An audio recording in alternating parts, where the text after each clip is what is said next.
Valla $10,000 pulim bor. Qanaqa mashina olayin deb ikkilanib qolman. Mana Gentra bor, katta bolalar mashinasi bor, Luki bor, Abezi bor. Eng zo'r mashina Gentra bo'ladi. Nima qilasan Gentrani 17 ta benzin yeydi. Mana Cobalt ol, Braziliyada chiqqan. Hadovoylari ko'pdi. Baland mashina. Bu mashina tunukadan yasalgan. Yomg'ir yog'sa taq qiladi. Buni bor, sedeni abagreiflari bor. Eng zo'ri Gentra. Va nima qilasan Gentrani Cobalt olgan uzoq yo'lga ham zo'r ketadi bu jigar. Muzoqda aka. Hop. Hozir bola shuna qizim kelib qoldi. Shunda maslahatlashib olay. Menga qara, $10,000 pulim bor. Qanaqa mashina olayki, maslahat ber.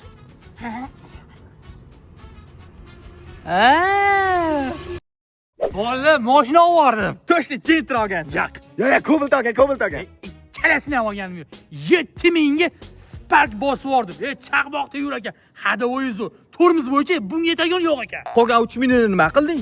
Qolgan 3,000 egami, mashinalarni opa-dodasi bo'lgan legendarniy qizimga Matiz oldim.